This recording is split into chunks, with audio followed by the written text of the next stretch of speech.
And welcome back to our are podcast, live. Nonsense and Nothing in Nothingness. Nonsense and Nothingness. Nonsense and Nothingness. A podcast about anything but. Welcome back for episode 3. Number 3. Yep, We're gonna do it big. we are. We've been doing it big. Seth and I are back with another hour-long hot take on what it means to be us and Yes. alive in this world. That's right. That's about it. Both of those things. Exactly. Do you want to start with the whiskey of the week? It's been a rough week, so I would like to start. Let's do it. Whiskey of the Let's week. start with the whiskey of the week, everybody. Whiskey. So last week was Four Roses bourbon. I would say we ended up with what was the consensus, an 8 out of 10. I think we gave it an 8 out of 10. Yeah, it And was a I was really like, good that one. was kind of low, but I think it's great Okay, stuff. all But right. this week we're doing Monkey Shoulder, which is a blended malt Scotch whiskey. I've had it a few times. I'm still trying to figure out how I like it. But Seth, is this a first time for you? This is the first time for me. I'm excited to try it. Yeah, and so we're having some whiskey on the rocks today, and pour up with us if you're feeling it. Please do. That's Doing it such now. a satisfying It sound. really is. The cork and the There's something about corks. I like how alcoholic beverages have corks. Like, you never see Coke bottles just corked, you know? yeah, you really don't. And I wonder what that would do.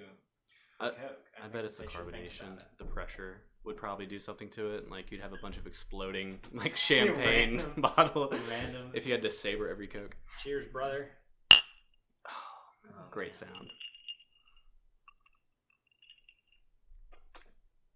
Wow, okay. It's different.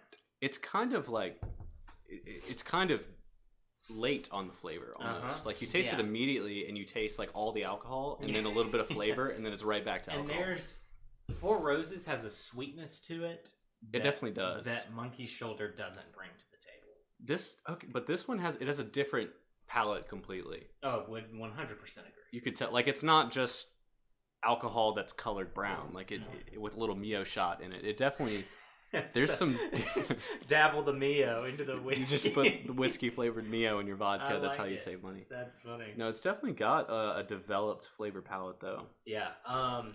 A little bit of fun fact about this one. One, it's got a cool bottle with the inlaid monkeys in it. Yes, 3 monkeys. yeah. Inlaid. However, the cool thing about this, I'm leaking whiskey everywhere apparently.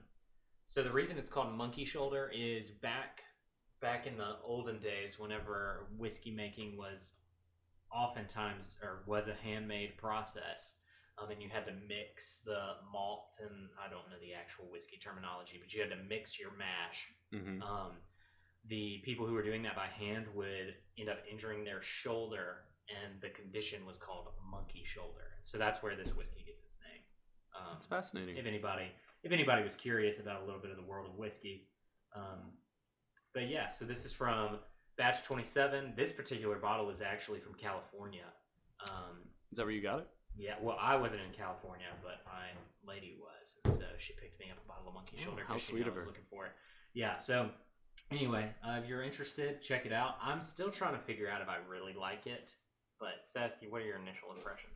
Honestly, I'm a fan. I don't like it as much as Four Roses. Yeah. I think the sweetness really does a lot for whiskey in general, Yeah, especially when you take it straight. But this one, it has like I don't know if I'm using the right term here, but like nougaty, nutty palate get to there. it. Do you see what I mean? It's more savory than the Four Roses is. It has that, that kind of hint of I guess sugar or rose or something. I So don't by know. the time we get to 100 episodes on this, we're going to be going back and comparing all the whiskeys. And We'll being have like, one "Well, episode where we you take see, shots of every whiskey we've ever That tried. episode's going to get sloppy. You need to really see that quick. episode. That's gonna be a Yeah. good one. By that time, we're going to need a camera to film us so that they can just see how We rough just- that one gets. Yeah. By the end of the episode, the camera will be like disheveled, pointing towards the ceiling. That would be rough. That would be rough. very But rough. yeah, it's a decent one. I definitely prefer the Four Roses. And I'm excited to try another one next week. But, What would you give it out of 10? If Four Roses was an 8, I'd probably give this one like a 6.5. I was gonna say 6.5. it's good, but it doesn't strike me as like I'm gonna sit down and really enjoy a whiskey kind of whiskey, because I don't think it is. I think it's like a nice off whiskey. I see, the thing about this whiskey is it's kind of expensive, but I feel like it's a mixer whiskey. Yeah. It's not. I don't think it's meant to be, but I think that's the beautiful thing about whiskey is you meet a lot of, or just alcoholic beverages in general. You have a lot of alcoholic beverage purists in the sense of, well, if you're not drinking whiskey neat, you're not drinking whiskey, and you're a little bitch, right? Right. Well, I'm in the camp of drink what you like.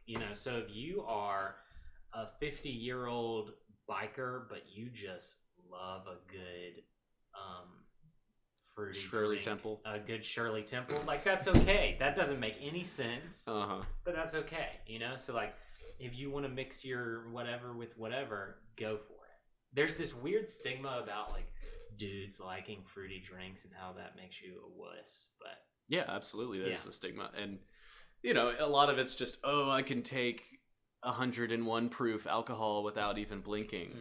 And most of it's, girls like fruity drinks, and guys, they taste good. They taste really good for a reason. Like, they're smarter than us. Yeah, it's girls are like, this tastes good, I'm gonna drink this, and guys are like, yeah, it's a bitch drink. It's umbrella. Like, what do you gotta keep my fingers from getting a tan? Yeah, it's like, I've never really gotten that, but I do like whiskey neat. I do like whiskey with, so fortunately, I don't have to deal with the social stigma. Although I will say, White Claws are pretty good. Really? You like White Claws? I like sparkling water in general. Like LaCroix? Yes, I'm a big LaCroix guy. Okay. Big LaCroix guy. Whole Foods sells this sparkling water that is incredible. Okay. So yeah, I'm a big sparkling water guy. So you mix alcohol with sparkling water, I'm gonna be happy. What surprised me about White Claw is that they found a formula that could effectively mix sparkling water and alcohol. And me personally, I've tried mixing LaCroix with vodka before. It was so bad that me and my friends played a drinking game where the person who lost the drinking game had to drink a whole can of LaCroix with like 2 shots of vodka in it, because it was that bad. What made it so bad? It's just a horrible mixer.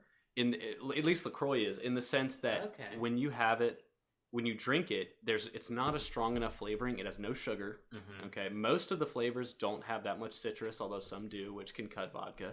Yeah. But when you put it in that sparkling aspect of it, the carbonation, it just takes the alcohol fumes and just explodes it all over your mouth. Oh, okay, that's what it is. It like amplifies it. It does, and you just get this like carbonated Burnetts taste, which is a cheap brand of vodka. Burnetts taste like you just get this. It's vodka exploding in your mouth. Like, how disgusting is that?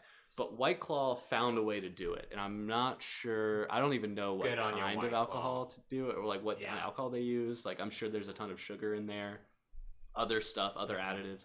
But I think when you get really pure with sparkling water, it becomes hard to mix it with alcohol. Well, I mean, one is White Claws are pretty light, if my memory serves me correctly. Like, I don't think they're very heavy on alcohol. Are they? Oh, that'd be a good. Like, I think it's a pretty light alcohol. I know, like 5%. Yeah. That.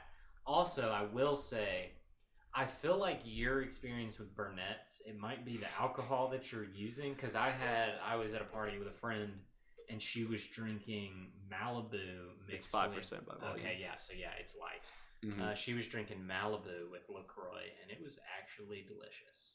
Well, Malibu itself is an amazing drink. I would drink it straight. It's dangerous. It's very good. It's dangerous. It's like, is it rum and coconut liqueur? Is that what it is? Yeah, I think so. Is it some blend All I of know that? is that it is the beach. Yeah. That's what it is. I think it's like 20% alcohol, and it's a mixture of rum and this coconut liqueur, and they blend it together. And it just makes this beautiful like sunrise. Like, I love how the shape of the bottle is like a curvy hourglass. Yeah. And it's got that beautiful picture of the beach on it, and it's great. And everybody loves Malibu. They know what they're doing. It's expensive though. For the alcohol you're getting, it's like $22 for a fifth, I think. Okay. Which is pretty expensive down here. Yeah. Yeah, I think you would, if you switched out the Burnetts for something else, you might have a little bit more success. But I feel like Burnetts with anything, you need a strong mixer with Burnetts. You do, and it's one of those. No things... hate on Burnetts. If you're trying to sponsor us, let us know. But no, Sir Robert Burnett, he was a great man, I'm sure. Founded an alcohol empire. Exactly. All that great stuff. The Burnetts is great because it's the best economy of alcohol I think you can get. Vodka in itself is, to me, the purest form of alcohol. And chemically the purest form of alcohol. Right. Vodka is literally ethanol and water. Yeah. So you can do a lot with it. It's like buying a paint color palette and getting like white as a color. You know, it's like you can do so much with it. You can make it this way or this way. Whereas if you get something like Monkey Shoulder whiskey, this would be like a strong burnt sienna on your artist palette. It'd be, you know what I mean? Yeah. You can only mix it so many ways. I think my consensus on Monkey Shoulder is I like it, but I like it in moderation. I think so too. I think this is a once every 2 week kind of drink. Okay. Just give it an arbitrary timeline. I like that. Yeah. Whereas Four Roses, I could drink that at really any time. I would sip that every night. Anytime. Good. Yeah. So this week, I used to be really into this show, but I got back into it this weekend, really. What show? Survivor. Oh. And this classic. Is my thing with it. Okay. Is it real? That's a great question. Like, is it real? Because some of the people that are on there, I'd be like, I am booting these people off this island for like so quick, but they stay around for forever. And so I'm trying to figure out if that's the show being like, ooh, drama, let's keep them around. Like how much of the show is scripted, yeah, basically. I'm trying to figure out if it's real. Because it could be 100% real. And in itself, it's an interesting concept because of the social dynamics that it investigates. Right. I feel like in the beginning, in the very first season of Survivor, I'm pretty sure it was like, okay, we're just going to put these people on an island and see what happens. Yeah. I think later on, they kind of found a winning formula, especially because the early 2000s was the birthplace of reality television. Yeah. And, you know, because of several factors, a lot of channels means a lot of airtime. You need to fill reality TV. Unscripted airtime is the best because you don't have to pay for writers. Yeah. So it's inexpensive. It's a great concept, and I think they kind of figured out the winning formula. Like on season 1, there was like one dude who was a total asshole, and he became everybody's like least favorite, but also most favorite character, and just kept all the conflict going. Because if they eliminate everyone who's like really antagonistic, then there's no like driving. Then it's just going to be a utopia of like kumbaya. Like, okay, guys, we gotta vote somebody off. No hard feelings. Where it's always nice to see the switch up. But like I want to go play. You want to be in Survivor? I want to go play. Okay. I really do. Do you think you do well? Do you think you would have the strategy? So I think anytime you ask anybody that question, their immediate answer is, "Oh yeah, I could go far." Right. You know.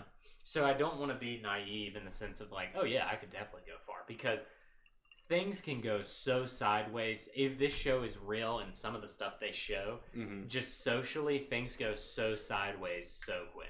Right. When someone wins immunity, or there's this one smart person who makes a really awesome like social play that makes people freak out about something, like everything can change. So I'd like to think that I'm socially pretty capable and athletic enough to hold my own. Is this the Survivor world where it's real or scripted that you would be in? Because they're two different. Yeah, I would hope that it's real. Okay. If it's real, then it's totally. If it's scripted, then you just make yourself like the biggest asshole ever. Yeah, and that's what you do. Develop so much drama that you just can't be eliminated. Yeah, if it's scripted, that's what you do. If it's real, you have to actually play this game. And it's probably a really interesting social dynamic and social experiment they're doing. Yeah. You know, like, can you survive when resources are scarce? Like, how do you cope? How do you? Like, there are a lot of questions that I think like get answered organically. Yeah, and it's really fascinating to watch if it's true. I'm sure it's not, but for those of you, we've been talking about this for a while, and I didn't really explain what it is. But it's a show where like 20 strangers or something like that, people who typically, sometimes they'll do themes where the people will know each other, but typically It's 20 strangers go on some sort of tropical deserted island, and they are given very minimal things to survive and live with, and they're set up in these teams, and they have to compete against each other to win immunity. And the end game is $1 million at the end that only one person wins. And at the end of every day, I guess, you vote someone off of the island. Yeah. So everyone else who's in the show will write the person that they want eliminated and on the sheet of paper and put it in this like jar, and then they'll count it up and torch, and then see you later. Vote it off the island. It's really interesting. I would encourage you to watch it. But I want to go be on the show. You know what reality competition show I would like to compete in? What? The Amazing Race. Really? Have you ever seen that show? I've seen a little bit, but not enough to be educated about it. Okay, well, it's just a 2-person team, similar scenario, like 20-something teams, and literally when you compete on the race, you just go around the world, where you'll get a clue, and it'll say, here's your plane tickets, go to this country, go to this place, at this statue, and then do a challenge. And you're like, bet. So you just grab your stuff. You're like, we're going to Italy. Yes, and you just go. And normally it's like, third world countries, and you get to go all around the world. And basically the last person to get to follow all the clues and get to the end gets eliminated. Okay. And it's done in stages? Yes, like it's done in stages. One, if you're the last one to be at stage 1, you lose. Right. Okay. So it's really fascinating. It talks about people's ability to deal with navigating cities, how to deal with taxis, how to pay them, how to book flights. I mean, that's part of it too. Man. So it's another fascinating show. I think all of these reality competition shows in the early 2000s are really interesting and pretty good television, but that's also probably really biased because that was the show that was on when we grew up like 7 or 8. Yeah, I would probably suck at The Amazing Race. I feel like I would do decent just because I haven't traveled that much, but I feel like I'm fairly socially capable. Right. And so I feel like I would do at least okay in Survivor. It's 2 totally different things though. Like one is very individualistic and like, I mean, obviously there's some competition, like you can screw over other people by making them do a challenge again at some points, but most of the time it's just do it the fastest, the most efficiently, whereas Survivor is very stagnant, right? They're all on an island in Borneo, and they all have to deal with each other day in and day out, and see each other like bathing and weird stuff, whatever they want to do. I feel like with The Amazing Race, it is more in your control than Survivor is. It's like you can look back at a situation and been like, if we hadn't taken that wrong turn, we would still be in this game. Right. Whereas in Survivor, it's like, well, these people have just been gunning for me, and there's almost nothing that I could do about that except win immunity in this challenge, and I didn't win. So. I love the immunity aspect of Survivor. Yeah, I love how it throws a loop. It throws a loop, and then like if you win, you get immunity. Okay, right? If you win the challenge, they're like physical challenges. Most of the time they're pretty difficult from what I've seen in Survivor. And if you get it, then people's perception of you being a threat, like in the final challenge, goes up just a notch. And then if you get immunity 5 times in a row and then you don't, the sixth time, your ass is out of there. Because everybody could be like, oh man, we got a chance to get the ringer out of here. Yeah. So it's a fine balance of winning when you have to and letting someone else win when you know you're safe. But the thing is you never know that you're safe, because let's say that you know that you're safe as long as that one other guy doesn't win. But if he wins, then you're on the chopping block, so it's there's so many interesting motivations conflicting in Survivor, and I think that's what made it. It's a good one. I would recommend it for sure. Everyone should check it out. But yeah, that's been my kick this week. And I also tried out Love, Death, and Robots, which is a new one on Netflix. I haven't seen that one. They're like anywhere between 6 to 15-minute shorts, and they're all animated, but they're all different animation styles, and it's like it's artsy animation, so it's not normal animation. Okay. Whatever that means. Is it story driven? Yeah, but it's like it'll be 15 to 6 minutes of just this small story where you see this picture. It's kind of like Black Mirror, if you're familiar with that. Yeah. I'm trying to figure out if I like it. It's really dark and really edgy. Like all the episodes are pretty dark, except for one. There's one, and the concept is scientists create sentient yogurt, and it takes over the world. and it's 6 minutes long. And they go through this scenario in 6 minutes, and it was incredible. Wow, that does sound entertaining. Yeah, I would check it out.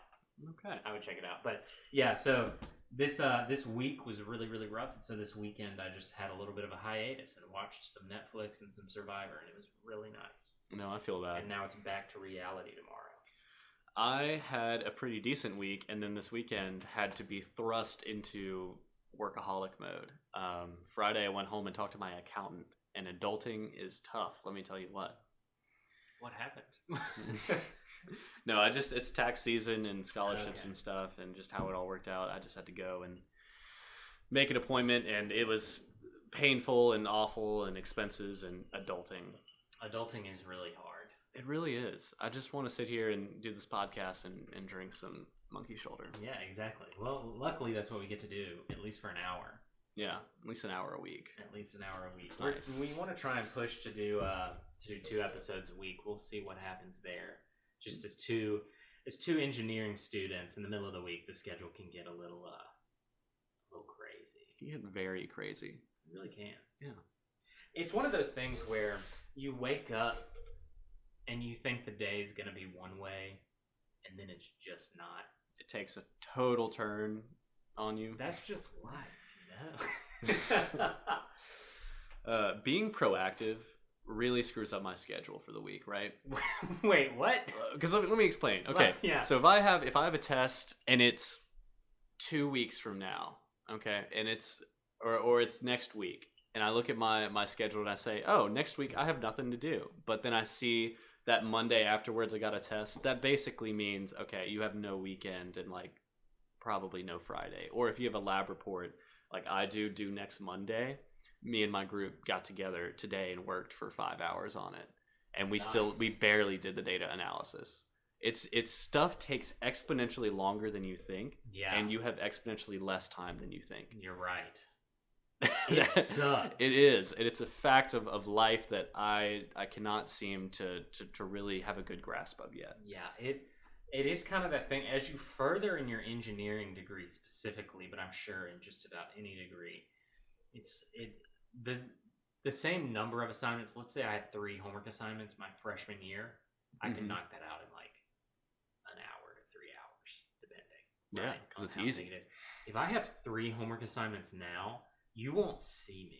Yeah. At all. Yeah. Because I'll just be grinding. Because one homework will take 6 or 7 hours to get it done. Mm-hmm. You know?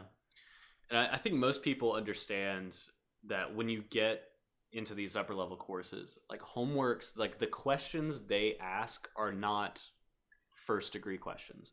They're not, okay, what is the blank of water? Like what's the solubility of water? No, it's not like that. It's like, okay, here's a massive system and the word problem goes on for 500 words, and here's a structure, and tell me like how it won't fall down in Hurricane Katrina. Like that. These are the kinds of questions that you have to deal with, and it's interesting to see as you develop in an engineering career how much more broad these questions get and how much more you can answer, right? Because that was one of the things that I always thought. Okay, I can never answer a question unless the equation has 4 variables and I know 3 of them. Yeah. But it gets much more complicated and as you go up, especially in engineering. Yeah, I can agree. I don't like it. But that's it's a pain in the ass, isn't it? Yeah, that's just kind of how life is. But speaking of just kind of on that line of just daily struggles and how things will take turns when you're not expecting them. One thing that, so I believe in continuous improvement, right? I don't think that as individuals, anytime that you say, you know, I'm pretty happy with where I am right now, that's really dangerous. I agree. You know what I mean? And so I'm a big fan of identifying problem areas in my life and being like, okay, I can improve this. Let me try. So I'm going to give you a scenario. Okay. So this week, and we talked about this briefly before we began the podcast, but this week was a 3 and 4 hours of sleep a night week. And so Friday night, I went to bed at like 10 p.m., woke up at 11. So I got like 13 hours of sleep, roughly. Felt great. And I was like, okay, cool. I've recharged my batteries. I'm great. Last night, I set my alarm for 9 a.m. or 10 a.m., so still like plenty of time to sleep. I woke up at 9:45, looked at my phone. I was like, okay, cool. I have 15 more minutes. And then I teleported to 1:30 p.m. Ooh. And I do that kind of thing mildly regularly. Is it only on the weekends, or does it ever happen? It's on the weekends, but I am consistently like 3 minutes late for my morning classes, whether that's an 8 a.m. or a 10 a.m. Really? Like, yeah, I'm like 3 minutes late. Okay. But which technically by Mississippi State policy, I am not, because you can be 10 minutes late and you're still there. And so like I'm fine on my attendance and everything, but it's something that I need to be better at. I'm getting really up at the first alarm, or is it you sleep through it? Okay. Well, like we'll see with this what happened particularly today is I set my phone across the room so that I have to get up to go get it. And so I woke up, went up and got it, and then brought it to bed with me before it went off. So at like 9:45. So what probably happened is it went off at 10 a.m. and I just clicked it without really waking up, you know, and then just went to 1:30. Connor, let me tell you my secret with the iPhone alarm, because this is an interesting problem. I think most people in the world, in the U.S., use iPhone alarms. Okay, a lot. I think most college students do, at least, or phone alarms. When I wake up and my iPhone alarm goes off, I see that big orange button in my haze of like not opening my eyes, and I click it. It's right in the middle of the screen. That's the snooze button. Yeah. It's not the turn off alarm button. That's at the bottom, and it's really small. So whenever I hit that, I always wake up and I think I'm turning it off, but I'm definitely not, and I just wake up 8 minutes later, even feeling worse. Yeah. But I will agree with you. I think waking up at the first alarm is something really hard, but it's something that really successful people do. I feel like it's one of those habits. I need it. Yeah, I can't tell what it is. Like, part of me, it feels guilty, because if I was super excited about life and I just wanted to get out there and get after it and just grind, I would be happy to get up at the first alarm and be like, yeah, sleep's done. Sweet, got that one off my plate. All right, check. Sleep. No, but it's not like that. It's like, oh God, get me back from this torture. Yeah, it's like, I do not want to go to information systems. I don't. So I want to be in my bed. Yeah, I think that's part of the problem. But I feel like I could easily make an excuse of I'm just a super heavy sleeper, but I think there's more to it than that. I think one, I probably spend too much time on my phone at night. I probably waste at least 30 minutes to an hour of sleep that I could be getting just because I was chilling on my phone. Absolutely, I agree. So with there's that. And the blue light's not good for sleep cycles either. Blue light is not good. And so I just think that there are things that I could change. I just have to identify those things and then be disciplined enough to do them. Right. So like I intermittent fast, and not eating food for 18 hours a day requires a decent amount of discipline. But I have found a way to do that. Nice laptop tone there. I like it. Thank you. It requires discipline, but I'm able to do it. For whatever reason, whenever that alarm goes off an hour before I gotta be in class, I just can't seem to pull myself out of bed at the first one. You know, it takes me to be like, oh crap, I gotta be in class in 30 minutes to get me out of bed, which sucks. Have you thought, is it your sleep schedule? Do you think that could be it? That could be what it is, because supposedly if you go to bed at the same time and wake up at the same time, life gets a lot easier. Yeah. And my schedule's totally different in the sense that Tuesday, Thursdays, I have an 8 a.m. Monday, Wednesday, Fridays, I have a 10 a.m. That's a tough swing. So that's a big swing. Have you listened to Joe Rogan's podcast with a sleep specialist? I don't think I have. It's Matthew Walker is his name. I just Googled it. Yeah. But he is a sleep specialist. I need one of those in my life. It honestly, what he said is really scary. He basically said if you're not getting 7 hours, like you're dying. You're gonna have Alzheimer's. Is what he said. Oh God! So, I mean, get your sleep out there, kids. God dang, I'm gonna have Alzheimer's. I only slept like 16 hours this week. Yeah, no. At least during the week. So That's basically what he said. He said long-term sleep, in the long term, like getting regular amounts of sleep, at least 7 hours, is really important. And I don't follow his advice either, so don't feel like you're the only one out there. I mean, we're a bunch of college students. We're all bad at sleep. Everyone's bad, and I think it's due to several factors. One thing that I've been really interested in getting recently, and you might laugh at this, I feel like I look at screens too much throughout the day. I feel like I'm on my laptop, I'm on my phone. Like, we don't really play the TV, but that can I don't watch TV anymore hardly ever. But have you checked out screen time statistics on your phone? Yeah, it's good to see. I spend a lot of time on YouTube. Yeah, I do too. I spend like 2 hours a day on YouTube. And I've been thinking about it, like, okay, there are going to be some problems there, because no other generation has stared at screens so long like ours has, right? You're correct, because we've grown up with it. Right. We might just grow up with horrible cataracts, or we might all be blind at 70. Who knows? So I've been thinking, how bad would it be to get like gamer glasses, those orange tinted glasses that block out the glare while you're surfing on your computer? Just have your little blue light glasses. I think they make them clear too now, and they don't look ridiculous. Like, this is a thing. It's not just... I mean, it's probably good for you in the long term. Like, it probably is.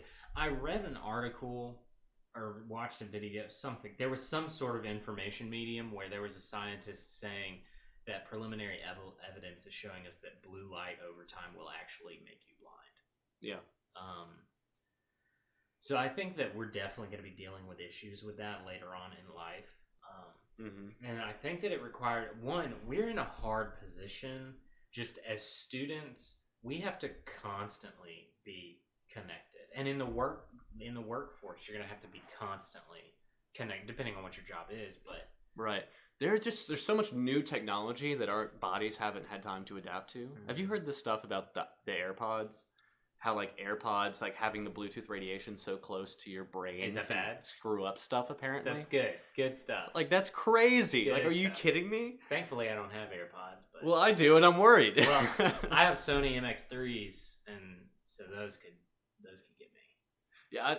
Yeah, like, there are just so many idiosyncratic things that we do to our bodies now. I like it. Just so many little things that we do, and so much stuff we haven't done ever before. Like, our generation, like, if you took looked at the closet, the belongings of a person in today's society versus 100 years ago, I think almost everything would be different. Yeah, I would. You know what I mean? Like, besides, what's been around? The basics of like shoes and clothes, yes, but like the But style. really? Is like, totally we have different. super synthetic fabrics in our shoes now. Yes, so like I meant the fact that you have a pair of shoes, whether that means like a leather and rubber pair or like a synthetic pair, but I think far one as of the what they're made of and all of that, it's gonna be totally different. Couple of the very few exceptions I can think of: glasses, watches, jewelry. Basically. Except, well, I would give you a little bit of pushback on watches. Sooner or later, these types of watches, which are just your standard run-of-the-mill, we've got mechanical watches. Yeah, just a nice mechanical watch. The electronic watches are coming in hot. That's all I hardly ever see these Apple watches. Everybody's wearing an Apple Watch or something like that. And I personally haven't. I don't have the draw. I haven't been drawn in by an Apple Watch yet. I don't really feel the need to, but it does give you really cool health statistics. And I have seen that. Yeah, it would be really nice to know some of those things. Remember the Fitbit craze 3 or 4 years ago? That was all anybody was wearing. Apple's doing it better though. That's Apple's angle is health right now. They're thinking about doing within the AirPods, the AirPod technology that they're trying to put in there is something. They want to be able to measure your heart rate via your AirPods. I think. Whoa. Yeah. That's interesting. And so that's their big. Tim Cook did an interview about it where Apple thinks that their biggest contribution as a company for the future is people's health and becoming a health company, more or less. Wow. Yeah, and not in the traditional sense of like we're gonna make health equipment, but in the sense of here's your Apple Watch. It's a watch. But it also is going to tell you if you're having heart palpitations, and it's going to be able to tell you so much data about yourself. That'd be a far cry from Life Alert. Yeah, exactly. Just wearing a lanyard with a security button on it. So, that's fascinating. That's also very scary because when you start talking about health, like who has access to that information? Yeah. Is Apple going to literally have the heartbeat of half of America? I mean, I don't know if you've seen this recent ad campaign, but Apple's doing this ad campaign of about how privacy matters, and I think they need to. Yeah, and that if you're gonna have a phone, get one that cares about your privacy. And they literally, they have a lock that comes onto the screen, and the lock like somehow turns into an Apple logo, and it's like Apple's got you covered, and it's like you're in good hands. You're in good hands with Apple. So yeah, they're making some interesting moves. It would be really cool to see everything that they can do with the AirPod technology. Because people just walk around with those things in their ears at all times. Yeah. 24/7. Yeah. Because they have enough sound to bleed that you don't have to take them out at any point. Right, and they're very comfortable. Like you wouldn't notice. Earbuds before were a big problem, right? Because you would have this little string in front of you, and your phone couldn't be more than an exact radius of that X amount in front of your face. But talk about AirPods. Talk about something that gives you the freedom to listen to whatever you want to, wherever you want to, basically whatever distance. I mean, I've been within 35 feet from my phone. It'll still work. And it's fine. Yeah. That's absolutely ridiculous. But Yeah. it does create a weird culture. Yeah, Bluetooth is getting really good. It is. It's getting really good. And if you have never had a pair of Bluetooth headphones, you don't know what you're missing out on. Yeah. You know, because just the difference between a wired connection versus a Bluetooth connection, while the audio might not be as good, even though I would argue there's some incredible players out there like the Sony MX3s. They're incredible sound-wise. Just the convenience of being able to walk around wherever you want to while listening to whatever you want to and you're looking for is incredible. Also in the gym, it's an incredible thing. The gym, it's totally liberating, game-changing. And you don't get caught on anything. Like if you're in the kitchen, I can't tell you how many times before Bluetooth really became feasible that I would be in the kitchen and my headphones would catch a doorknob or would catch a handle and just get ripped out of my ears or ripped out of my phone or something like that. And so Bluetooth is the move for sure. It definitely is. I think the difference between earbuds and AirPods, okay, and Bluetooth headphones in general, is that if you have something that's Bluetooth, it has to be powered, right? Because it needs energy to power the Bluetooth receiver, energy to power the speakers. Whereas before, it would just kind of send an audio signal through the cable, and like that's how you get unpowered speakers that sound really crappy. So Bluetooth speakers that are just basically batteries sitting on your ears that power speakers, it's genius. Because the sound quality, I would argue, is way better, way louder, and earbuds in general are amazing. Because like you think about how loud they get when you have earbuds in your ear, and think about like the loudest speaker you can have, right? Yeah. Like or like a normal like house sound system like this one here, which has got like a 6-inch. Like honestly, I mean, besides the corporal feeling of the sound waves, it's about the same. Yeah, I would agree. Is that your sound system? Yes. Okay. It is a Logitech. It's 1,000 watt, 5 speaker, 5.1. Nice. It's pretty fun. Nice. Thank you. I like it. Yeah, that's good. Yeah, I don't have a in-home sound system yet at this point in my life, but looking to invest. Honestly, sometimes it can be really annoying when my roommates are partying and stuff. Like, oh, for sure. What I'll do now is I'll just take the Bluetooth receiver. And it's just like a little box, like an inch by an inch. I'll just take it. Is it that right there? It's that right there. Yeah. And without that, like nobody, it's not gonna work. Nobody has the cords to plug into a sound system anymore. That's funny. And no iPhones have aux cords either. You're a genius. Yeah. Yeah. No, it's fun. Yeah. Yeah. Speaking of that, the aux cord thing, it's really interesting that the Samsung Galaxy S10 kept the aux cord. Kind of disappointing, honestly. That you think it's disappointing that I they do. kept it? I do. Because I think there are a ton of people who are super psyched that I'm sure there are, but I also think aux cords are obsolete. I don't think that they are yet. I think that they're moving that way. Mm-hmm. But I think an object being obsolete is determined by the consumers, and I think the majority of consumers are still, because in America, sure, in America, I would say at least 6 out of 10 people have a Bluetooth headset of some sort, right? or car. Yeah. Also, without an aux port, speakers on an iPhone are amazing. They're significantly bigger, and you only on the bottom. They are so good. It's incredible. Like I can put it up on my shower and literally turn the shower on full blast and like have the fan going in the shower and still hear like whatever podcast I'm listening to really clearly. Yeah. That was not the case when I had a 6. Yeah. I would say that, however, the majority of consumers throughout Asia, I don't know if Bluetooth is such a big deal among a lot of them, especially in like India. In India, a lot of people are still sticking to the aux cord. So in America, it might be pretty close to obsolete, and we're getting there. And Apple is making that push, obviously. Right. But I think Samsung is trying to make a statement in the sense of we're here for everybody, whether you need Bluetooth or an aux cord or whatever. We're here. I think the reason that Samsung kept it around is for one reason really, and I think it's because you can do more with an aux cord, because not just listening to music. I think listening to music, I think there's an argument there, like Lightning versus aux cord versus Bluetooth. There's a better argument there, but there is a lot of usability with an aux jack, more than just listening to music. Like you can put a decibel meter, you can put all kinds of random bullshit attachments on the bottom of a, you know what I mean? You can do a lot with it, and I understand it's a valuable port to have. It's like having an extra having an HDMI port on your laptop versus just like the Lightning connector.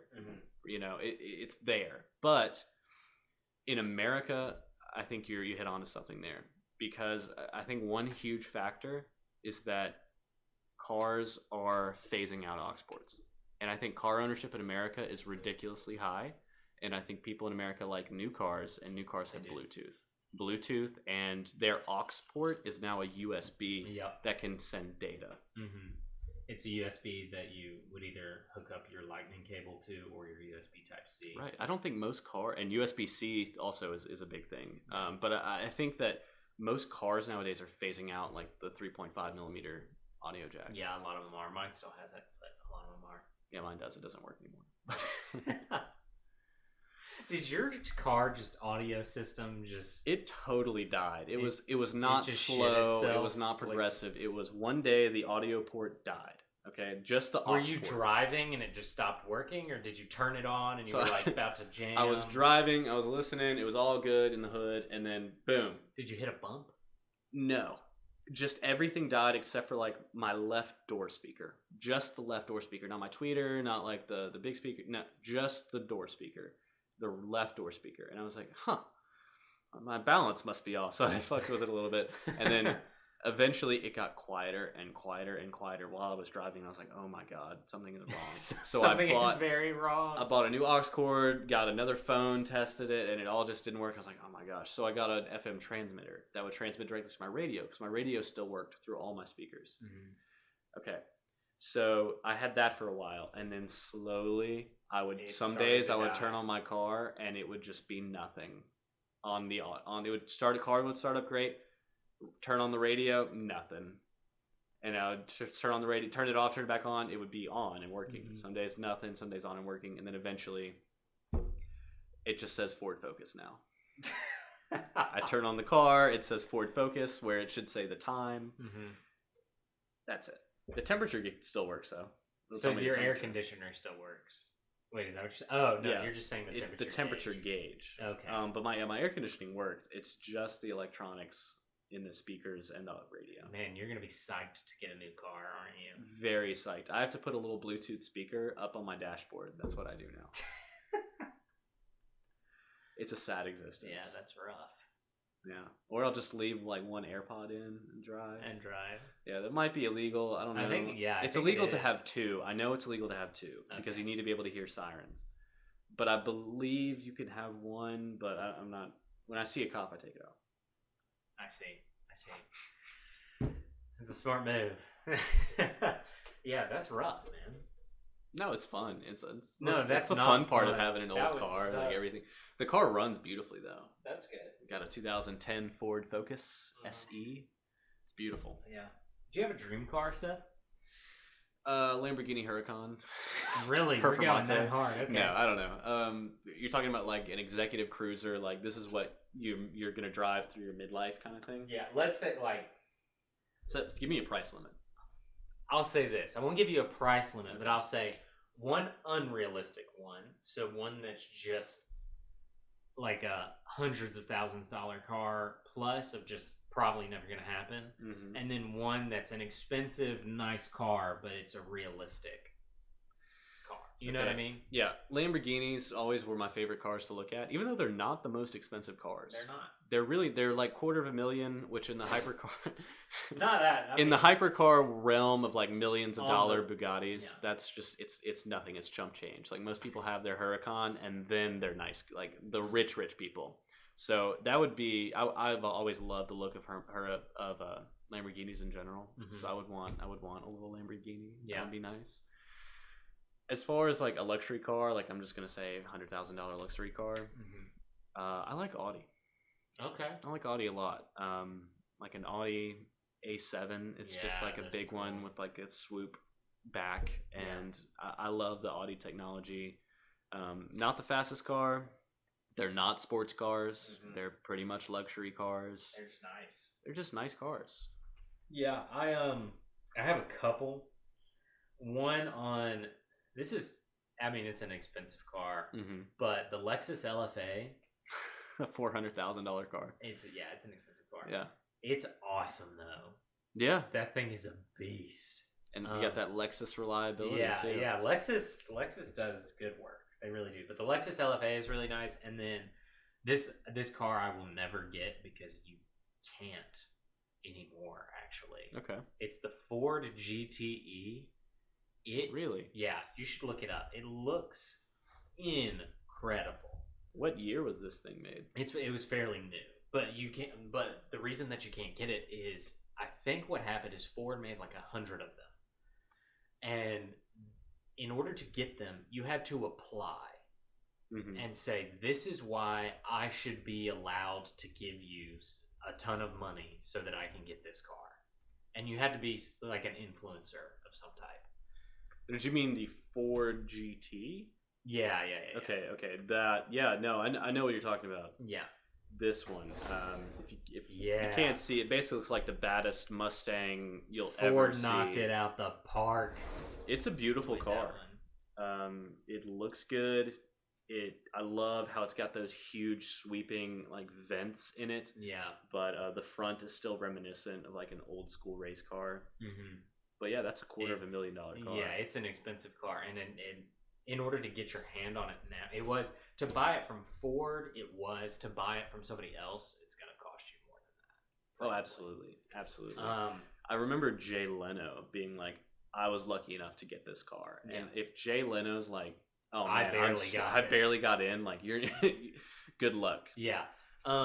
So that car's pretty cool, and then I think I would really love a Tesla Roadster. Oh, that's a good one too. Those things. Oh, a Roadster, the new one? Yeah. The one that like doesn't have side mirrors. Yeah. And looks like a monster. It's ready to just. The one that can go 0 to 60 in like 1.9. Yeah, it's crazy. So those are kind of like all my unrealistic cars. Yeah, no, that's going to be a $200,000 car. That thing is a animal. It looks beautiful. It really is. Tesla knocked it out of the park with that. But I think in general, I've kind of always wanted a Tesla just because I think that's honestly what cars in the future. Like I don't see that as a super unreasonable car to have. Like Model 3s, the Model Y that just came out, the crossover that's coming out. Like I would probably like a Model S, but just the sedan. Mm-hmm. Yeah. If Tesla made a truck, I would consider it, depending on what it looks like. That's funny. Yeah. I would say like I'm probably, I don't know, if things go well and I make a decent amount of money in life, I would drive a Tesla. Yeah, of course. I would get like I don't know, maybe not a super old one, or maybe not go straight to the dealer and get like $120,000 Tesla. But I feel like I would spend some money on a Tesla. Yeah, Well, I think I was listening to a Joe Rogan podcast where after he had Elon on, Elon was like, "You need to buy what I drive," and because he's Joe Rogan, he was like, "Okay, sure, yeah, I'll buy a Tesla, whatever, it's cool." Yeah. And so fast forward a little while, and on another podcast, he was talking to a guy, and he said, "I got what Elon said that I should get," and it made me realize that other cars are just stupid. Yeah. You know, he was like, they're satisfying. Like, he has this old Porsche that I've heard is talk just about this that. hunk of metal that just feels so well put together and works so well. And he's like, it's very satisfying to drive. But Teslas are just, it's like they're not even a car. Mm-hmm. They're just a different vehicle, you know? And it's just because they run differently because they're electric. It's weird things that you wouldn't associate with an electric vehicle, like the engine noise. It's so surreal, but you think about it and you're like, well, why does there have to be engine noise? Yeah, like, well, that's extra. That doesn't need to be there. You know, the rumbling, like, why? You know, Elon really stopped and thought, like, okay, stop thinking about cars as cars and start thinking about transportation on wheels and start from there. Yeah. What I always liked about Elon is that he didn't go out and say, how can I make the best electric vehicle? He said, how can I make the best vehicle? How can I make the best transportation out there? The smartest, the best. And it just so happened that he stumbled upon, you know, okay, let's make it electric.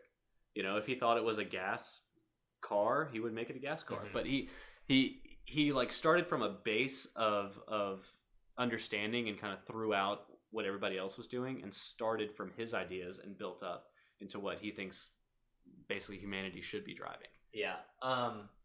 Tesla is interesting for sure. And I've been to a couple Tesla stores and hopped in them, and it's like you're stepping into the future whenever you go and basically sit in a Tesla, and it's just a different experience.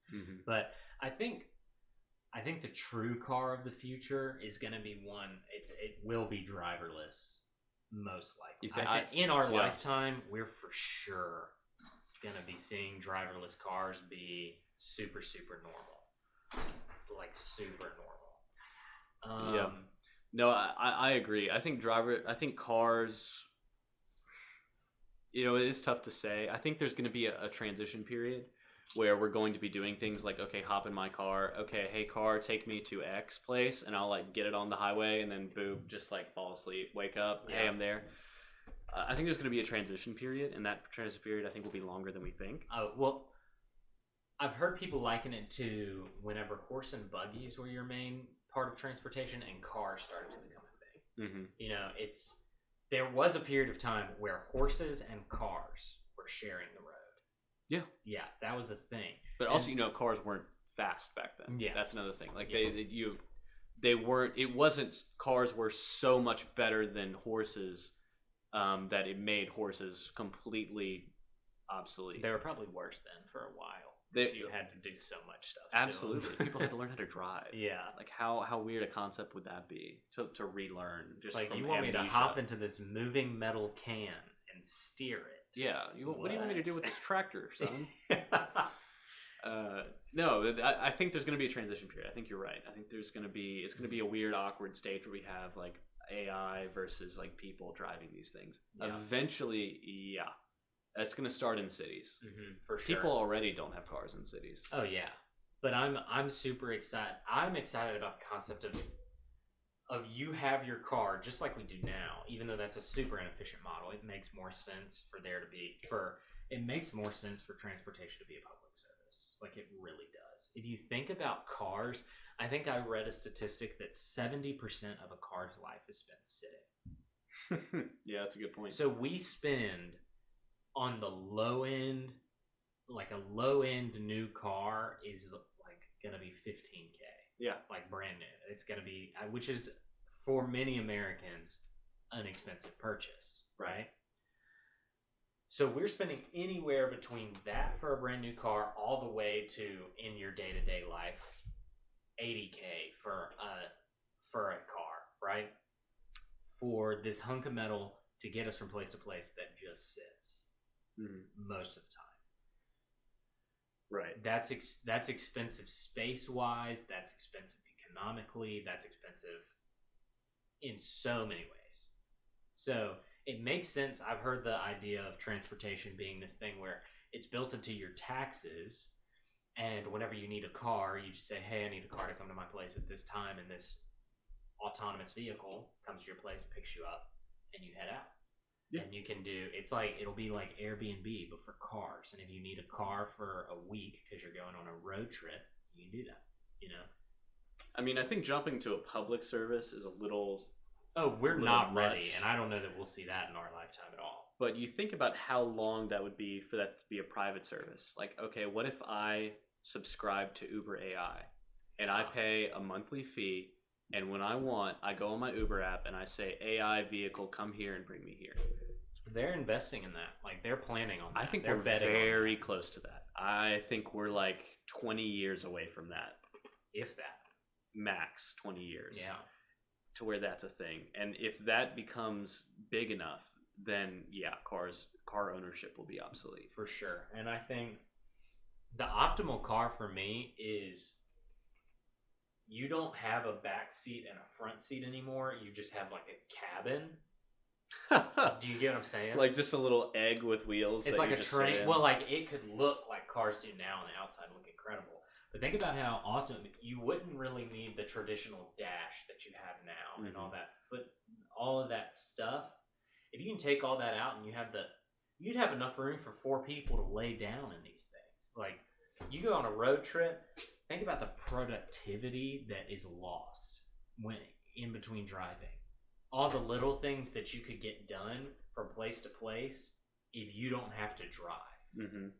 I think if we start, I don't want to lose the individuality of cars, right? I think car ownership is something that's so American, and I love it. And the fact that people do stupid things to their cars is great. Sure. I think you're onto something though with like the future of what cars will look like. Yeah. Maybe if they won't be all homogenous and like the same, but I think there'll definitely be multiple kinds, and like Tesla will be an industry leader. Mm-hmm. But I agree with your assessment that cars will in the future probably only have one seat. Or the seat will be in the exact center of the vehicle, and there will be no preference as to like a driver's side. Yeah, well, you know what I mean? See, I don't necessarily mean that, and that may be the case, but what I mean is that if you imagine a car that seats 4 to 5 people right now, you turn those front seats around. Yeah. Basically, the front seats are facing the back seats, and there's this cabin area. There could be a table in the middle that can move up or collapse down. All the seats can lay all the way back because, and there's desks and all kinds of stuff because you don't need all that dash room. You don't need a ton of, especially if you're working with an electric vehicle where the engines are down close to the tires, right? So there's a lot of space that can be utilized. And I think the first company that comes out with a vehicle that just has a social cabin versus a front seat and a back seat, and the front seat's facing, and it's totally autonomous, and they do some work with versatility within that space, that car is gonna destroy. I think also speaking to the productivity of car rides and things like that, if you were in a situation like you spelled out where it's basically a train, but on wheels and probably a heck of a lot smoother. Yeah. Think about how 5G networks are going to change the game. And that's what I was about to say. You add some Wi-Fi or... There would be no Wi-Fi. I think Wi-Fi is obsolete right now for 65% of Americans. Interesting. Okay. I think I'm not really sure what the super like AT&T LTE coverage is in America, but they say they have nationwide coverage. Yeah, I don't believe a word AT&T says.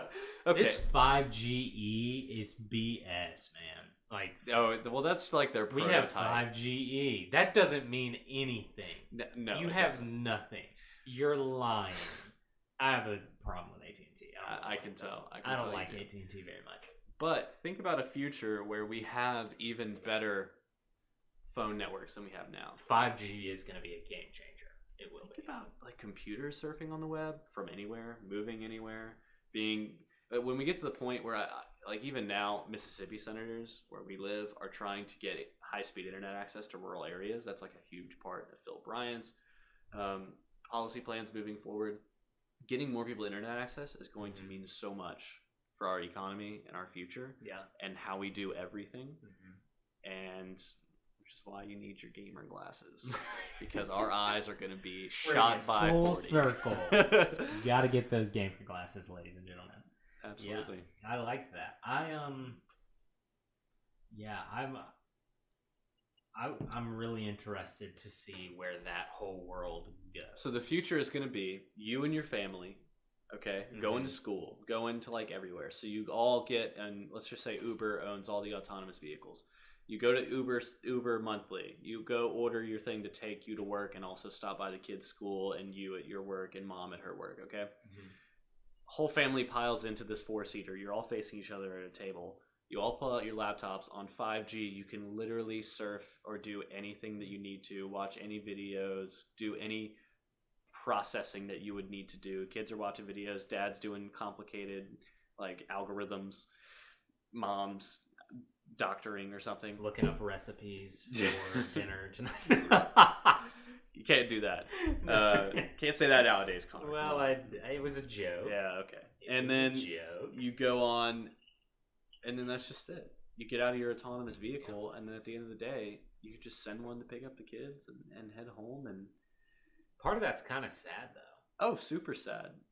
Also, an EMP would destroy our entire... You drop one EMP on this bitch, and it is game. Think about if another country takes control of our autonomous vehicles. Problem. That is a problem. Pretty sure that's the storyline of the campaign for Black Ops 2. Really? Isn't it? I don't know. Okay. I think China takes Oh, over wait. the drones. Yeah, it is. Or somebody does.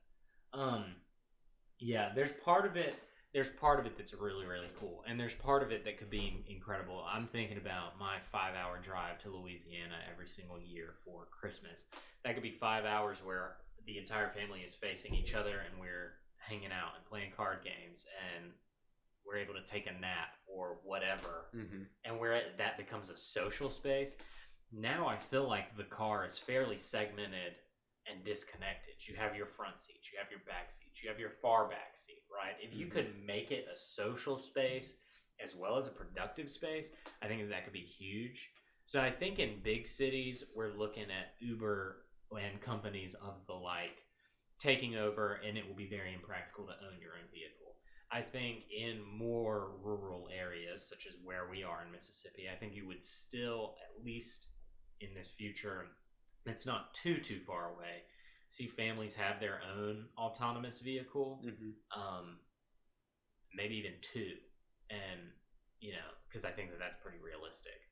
But today, the fact that my family of 5 has 5 different vehicles, and we basically have to in order to get everybody where they need to be at different times.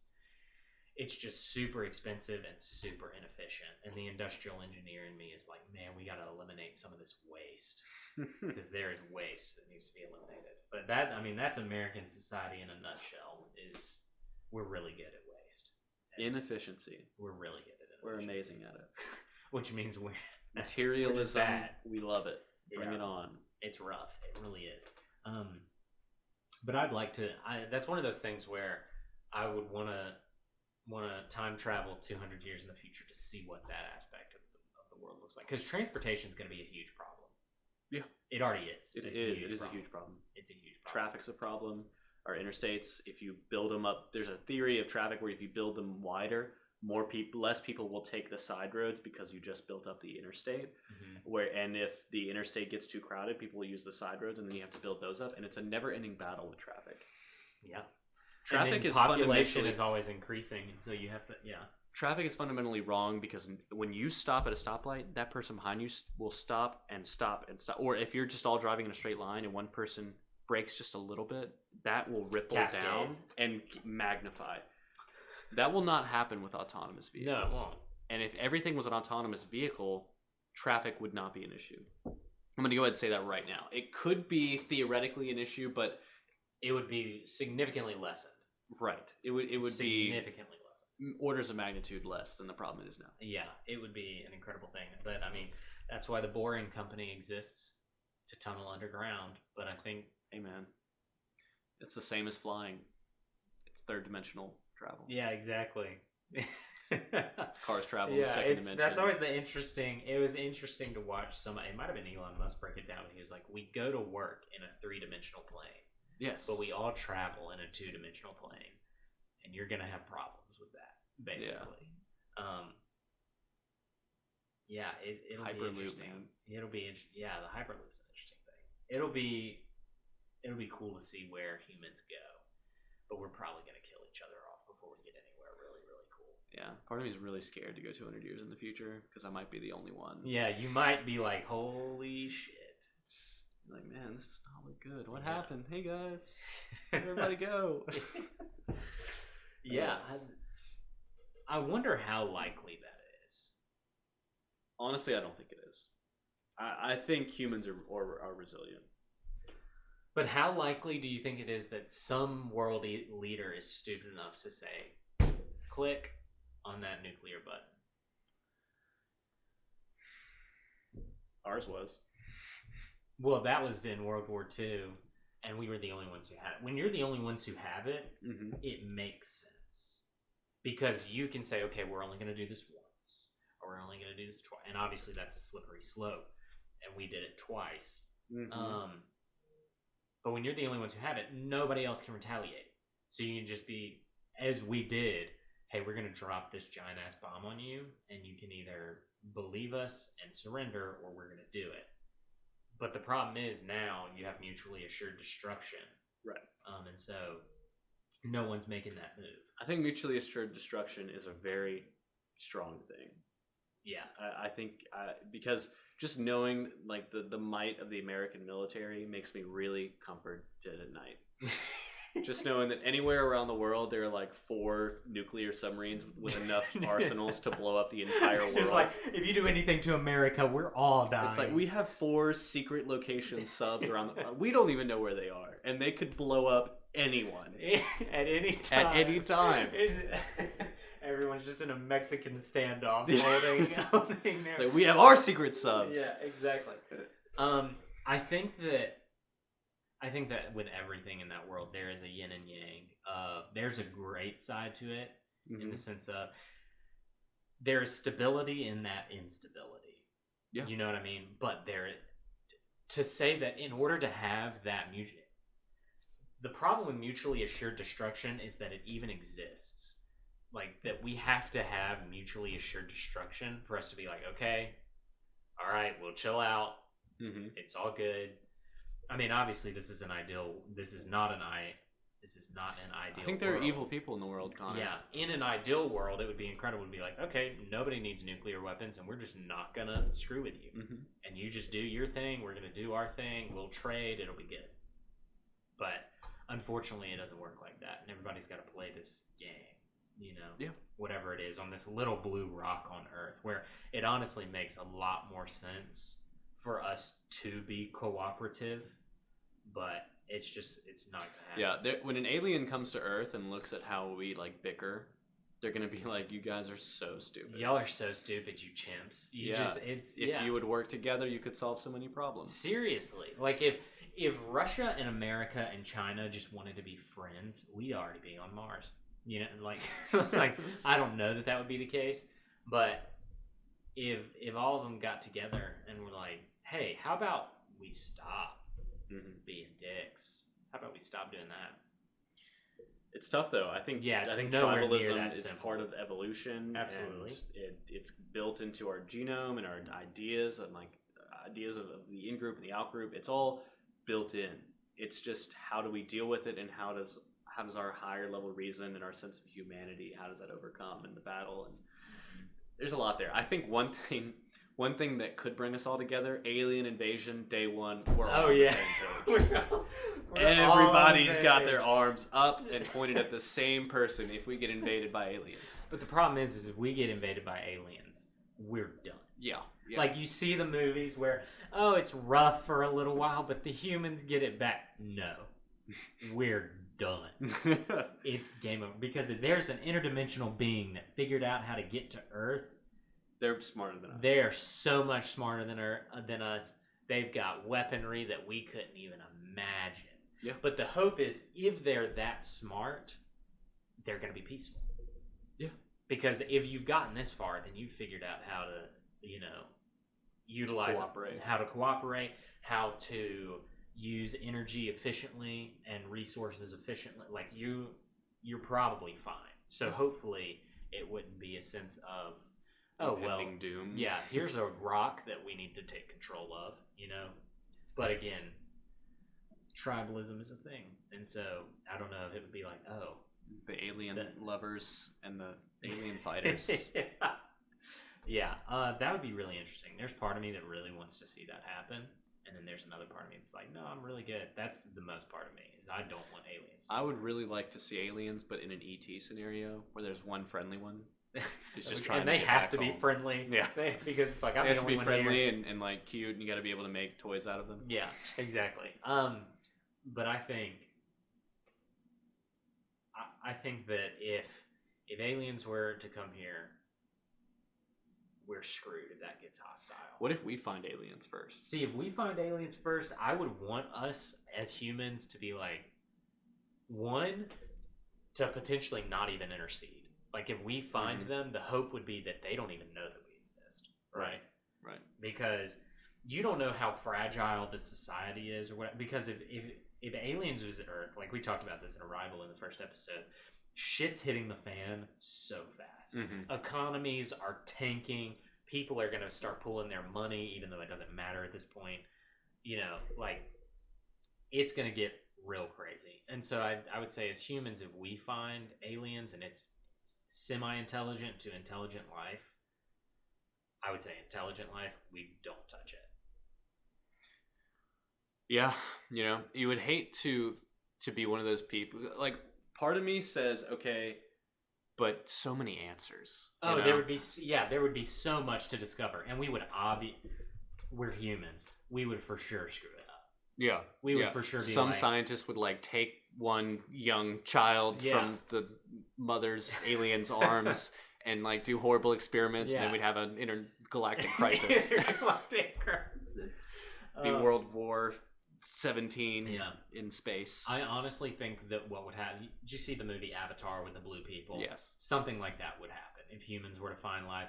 The reason that we would find life is because we're looking for resources and places for humans to expand. Yeah. Probably.